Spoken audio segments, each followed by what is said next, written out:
everybody, welcome back to Nobody's Beauty Guru. Today I am here with my Stars and Strikes episode number 2. This one is going to be my Star and Strike bronzers and highlighters.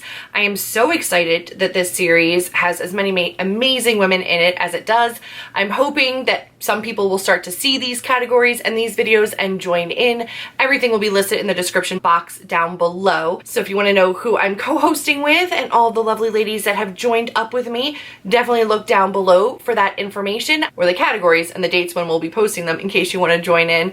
This is going to be a best and worst series, but I didn't want to say best and worst or faves and flops, so we went with stars and strikes, and we're going to get into my favorite highlighters and bronzers today. Highlighters, guys, I love them. So we're going to jump directly into my favorite bronzers. Honestly, I don't really have any non-faves. I will say some of my favorite bronzers come from Too Faced. So this is a definite star for me. This is the Chocolate Soleil bronzer. I hit pan on this last year for my rolling panning project for the year, and once I hit pan on this, I kind of put it to the side and I started another one that was for a project that dropped 10 before summer. It's a little sample size. I was not sure I was going to be able to hit pan on this, but I have.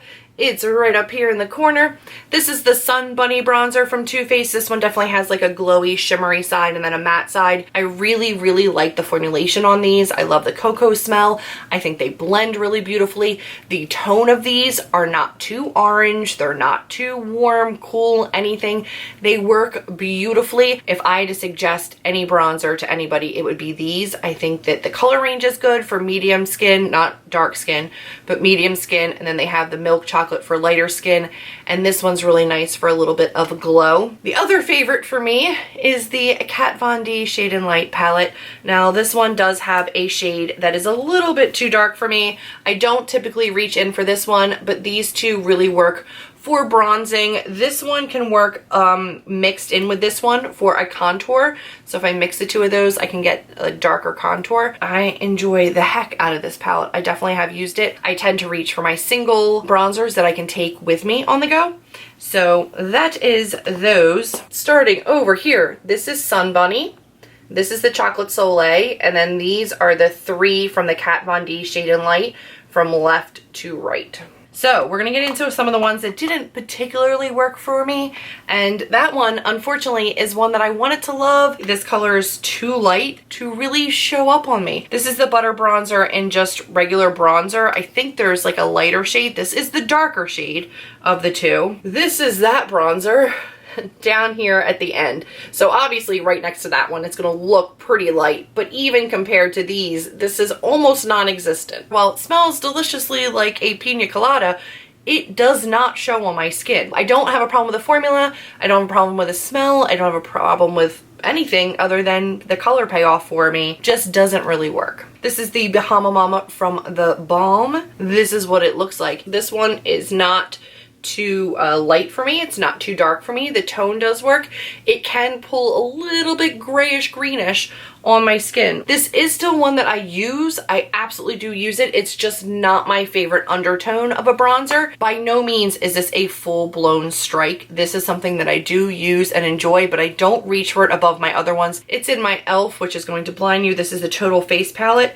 And this one up here is supposed to be a bronzer. Nothing shows. So this is it right there. And this is the Butter Bronzer. And this is that one right there. There's just not much to that, and that was like a really heavy double swatch there. So this one is pretty. I don't mind the formula. I don't mind anything about this other than it's just not a color that shows up enough on my skin tone to really warm. Another one that is just going to be an honorable mention, my NYX contour palette. These all work really well. They blend fine. They're not my favorite, but if you're looking for an affordable option, I think they work really well. So those are my Stars and Strikes for bronzers. First, we're going to start off with my stars because I have plenty of them. Honestly, I'm going to let you know right now, a lot of these are from Becca because I really enjoy Becca's highlighting products. I just do.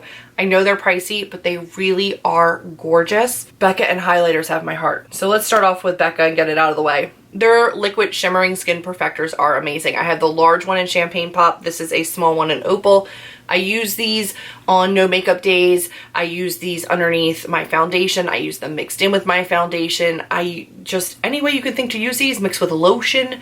They look beautiful every single time. I love these. It just gives you the most beautiful shine. This is their Big Champagne Pop. I love Champagne Pop. Beautiful over the top Seen from the Heavens highlighters. This one is in Opal, which is the same as that liquid, but this is the pressed version. Opal powder, Opal liquid, and then Champagne Pop. The Balm's Mary Luminizer. This thing is gorgeous. I'm trying to hit pan on it right now. It still hasn't happened, guys. That dip is so serious though. So that is the Mary Luminizer. Another cream, this is the Trestique Cream Highlighter in Maldives Luminescent. This one is a little bit more pinky peachy, and it is gorgeous. It can be used as an eyeshadow base. It's awesome. Then I have the Strobe of Genius Illuminating Palette by NYX. This is another one that I really enjoy, and this one kind of plays on some of those odder colors. You've got this gorgeous iridescent purple shade. I'm not going to swatch all of these, but like, look at that. How cool is that shade? This one can be great as a blush topper, or if you're really deep skinned, that would make a really fantastic highlighter as well. Some of these strikes are less about formula and more about color. Some of these colors just don't work for me. So first up is an OCC. This is one of their cream color concentrate in Pleasure model. This one is a light pearlescent opalescent pink, and it kind of has this like iridescent shift to it, and I don't think I've ever used this on my face. It's very waxy, oily. It doesn't have the same kind of cream consistency as other highlighters. It's right up here. It really just has like an oily look to it. Honestly, this will probably end up in a declutter soon. You can see that it's a little bit pink, but pearly, but very oily. It doesn't really dry down. It kind of moves around and stays wet. Next up, unfortunately, is the Cindy Luminizer. Mary Lou is my girl, but Cindy as a blush topper, maybe. As a full-blown highlight, no. But on me, this color right here just does not work. I've got two more highlighters to talk about that just didn't work for me. The first of which is in my Jaclyn Hill palette. This one is Prosecco Pop, and I thought I was gonna love it, but I don't. It is this one over here, and it is very, very gold. It is right there. This is just too dark for my skin tone. The second one, which is right here, also too gold and dark for my skin tone, is a sample that I got in a subscription service, and it's Laura Geller's Gilded Honey. That one is right there. Gorgeous, gorgeous formula, gorgeous colors, but these, unfortunately, are way too gold and dark for my skin tone. So these are my Strikes highlighters, my OCC, my Mary Luminizer, this one's Prosecco Pop, and this one's Gilded Honey. Those have been my Stars and Strikes for bronzers and highlighters. I cannot wait to hear what yours are. Please definitely comment down below or link me to your videos if you've decided to join up. I appreciate your time and you watching oh so very much. If you like this video, be sure to give me a big thumbs up, click subscribe, and then click the notification bell as well, and I will see all of you in my next video. Bye, guys.